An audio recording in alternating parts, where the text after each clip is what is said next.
हमारे यहाँ नए साल के पहले दिन पर हर कोई आदि मानवों की तरह अपना बोरिया बिस्तरा बांध के वनभोज करने जाते हैं, यानी कि वन में भोज। हमारी पूरी टीम अभी आई नहीं है, इसीलिए हम यहाँ इनका वेट कर रहे हैं। ये लोग भी सोच रही होगी बोरा कह रही है, और सही बताएं तो एकदम 1 घंटा से हम लोग इन लोग का वेट कर रहे थे। कपारे में दौरा उठा के दादी आ रही है खुद लेट, लेकिन पूरे रास्ते हम लोगों को सुनाते हुए जाती है। इतना वेट कराने के लिए इन लोगों को लाठी से पीटना चाहिए, लेकिन उस समय मेरे पास था नहीं। लेकिन दिक्कत ये नहीं है, असली दिक्कत तो अब शुरू होगी। हमारे कुछ सामान घर पे ही छूट गए थे, जिसे मुस्कान दौड़ कर ले आती है। हमारे गांव से ये नदी करीब 2 किलोमीटर दूर है, इसीलिए सारा इंतजाम करके जाना बहुत जरूरी है। मेरे साथियों को बोझा ढोते हुए देख मुझे बड़ी तकलीफ हो रही थी, पर पता नहीं ये बात इन लोगों को कैसे पता चल गई और इन लोगों ने अपनी तकलीफ मुझे दे दी। रास्ता दूर होने की वजह से सबके कमर टेढ़े हो चुके थे और सभी एक दूसरे के पीछे ऐसे चल रहे थे जैसे मजदूर अपनी दिहाड़ी लेने जा रहे हों।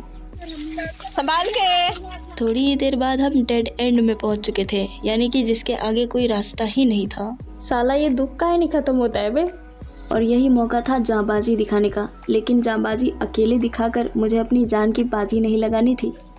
इसलिए मैं साथ सालू को ले आती हूँ, क्योंकि पूरे ग्रुप में एक यही भरोसेमंद लड़की है। खुदा ना खास्ता रास्ते में भूत उठ टेक ले तो ये छोड़ के भागेगी नहीं। और ईश्वर की कृपा से हमें एक किनारा मिल गया। और ये वही कांटेदार पौधा है जो कीड़ा मकोड़ा को लील लेता है, और इसकी पूरी फैमिली इस पेड़ में टंगी थी। इस बीज को खोजने के बाद हमें उतनी ही खुशी मिल रही थी जितना कोलंबस को अमेरिका खोजने के बाद मिला होगा। जगह मिल गया है जो सबके मुंह तक यही छोड़ेंगे। अपने पूरे कबीले को भी मैंने यहाँ बुलवा लिया। यहाँ का पानी बहुत खूबसूरत और निर्मल है। हम लोग यहाँ हर साल आते हैं, लेकिन हर बार कुछ नया एक्सपीरियंस करके जाते हैं, और वो इसीलिए क्योंकि हर बार हमारे सामने नई प्रकार की चुनौती आ जाती है। और एक उदाहरण तो यही सामने है। एक चूल्हे को जलाने के लिए 10 लोग सामने खड़े हैं। हम सभी अपना थोड़ा थोड़ा योगदान देते हैं इस चूल्हे को जलाने के लिए। बनाओगे क्या? हम लोगों का चिराग बुझ रहा था, लेकिन सालू जी अलग ही नेता बनी पड़ी है। क्या देते हो आप? आश्वासन। आश्वासन देते हो? इनका आश्वासन सुन के विपक्षी दल भड़क जाते हैं। तुम ये क्या कलाकारी कर रही हो? देख। और जहाँ तक मैंने जाना है, काम खुद ना आए तो दूसरे के काम पे उंगली करो। लो, हमारा चूल्हा धर गया, आपका चूल्हा फूट गया। क्या करना चाहेंगे? क्या करना चाहेंगे आप?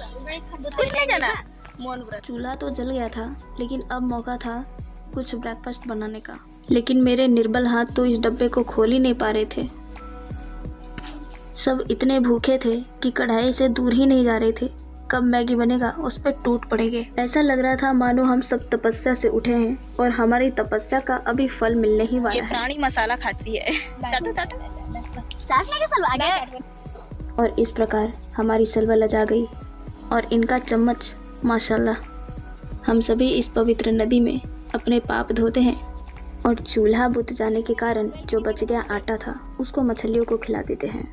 सारा काम एक झुंड में करने की वजह से गड़बड़ी भी बहुत होती है।